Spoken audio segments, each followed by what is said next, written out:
Okay, we are back again, and it's the next morning, and time to see what we have.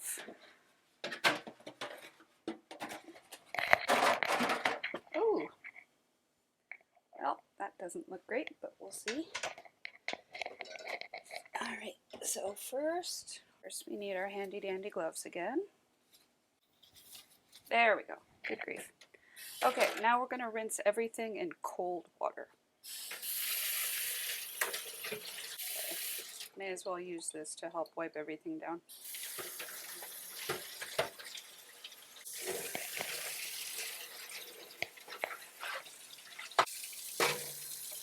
Okay, so let's see what we have here. Is that an improvement? I don't know. Seems to have gone from one gross to another.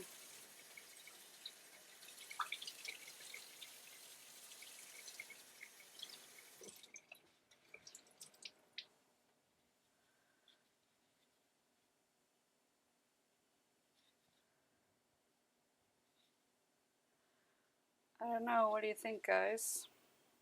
Should we do it again? Yeah, I think we'll do it again. Just add some more color on there. And let's go for something darker.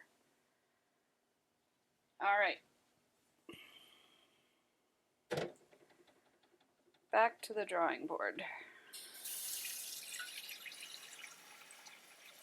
Okay, so I'm adding the soda ash again. And that's the fixative, or mordant, so that the dye will stick. So I don't think I had a problem with the dye sticking. I think it was just too light of a color. I suppose this matches the clothes I wear better, but it's still kind of gross. I'm going to try a darker blue this time. We'll let that sit and consider its fate, and then come back in maybe 10 or 15 minutes and then restart the dyeing process. Okay, see you in a bit. Okay, we're back, and this ugly thing has been sitting for about 15 minutes in its soda ash mixture, and we're going to try dyeing it again. I'll rinse that all down really well when we're done.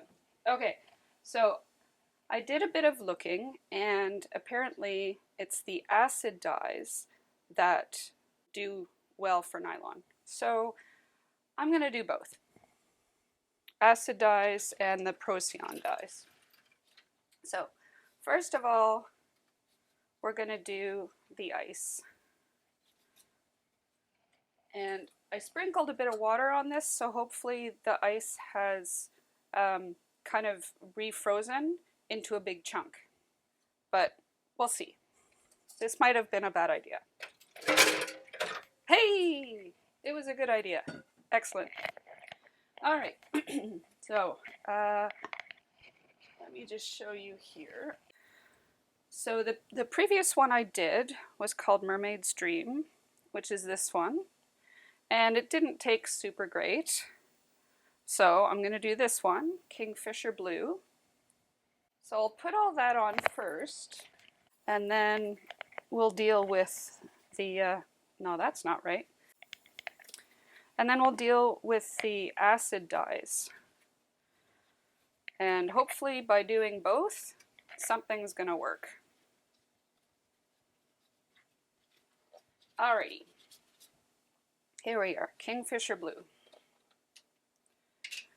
So it's got some chunkies in there. Just kind of, the dyes are made up of other component colors, which is why when they break down you get those component colors. But it looks like this guy needs to be mixed up a little bit more. Alrighty, so last time I used probably about that much. This time I'm going this much.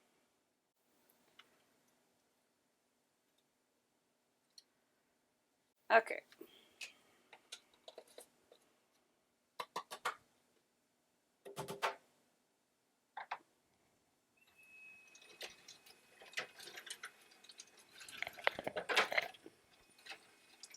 this is why we wear gloves.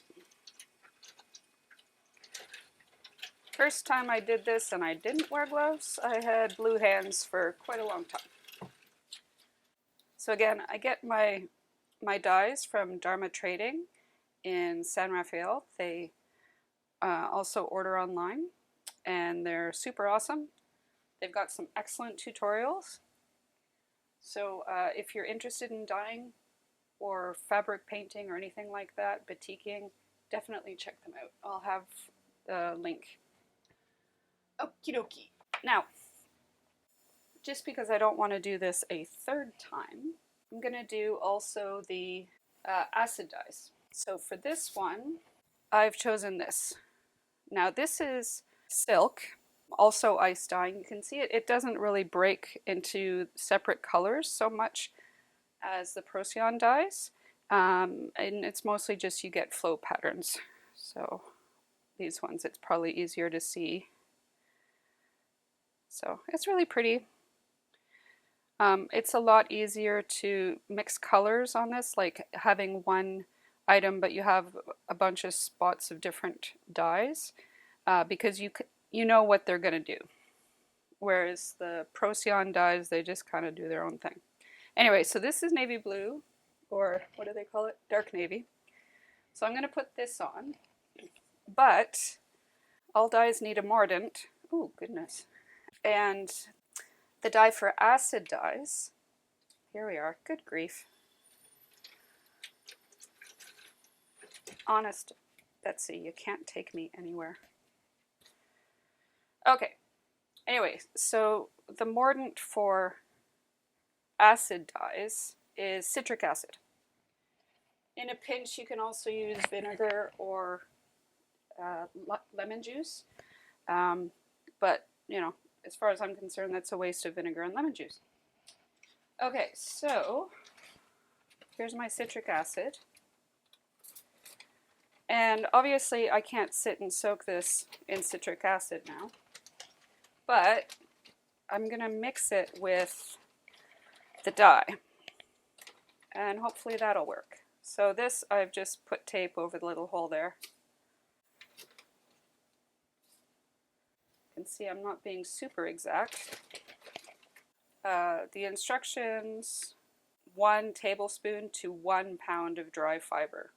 So you really don't need much. I take my gloves off for ice bowl because I don't want to, that's kind of like a cooking bowl. So I'll use it just for ice, but I don't want dyes or anything getting into a food bowl. And also I take my gloves off for touching the swatches so they don't get nasty. Little surprises. Okay, so I'm going to use about this much. Actually, let's use a little bit more.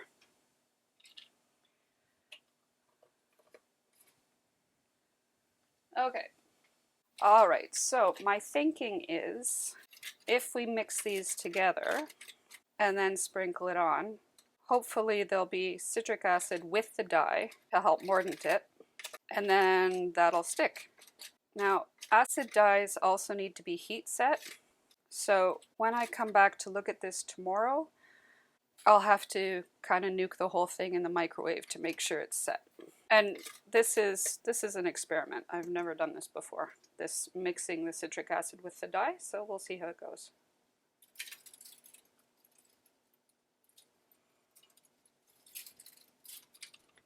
All right. Okay, so that's that. I'm just going to clean stuff up here, and then we'll try it. We'll try seeing what it's doing tomorrow after all the ice is melted. Okay, thank you. Bye.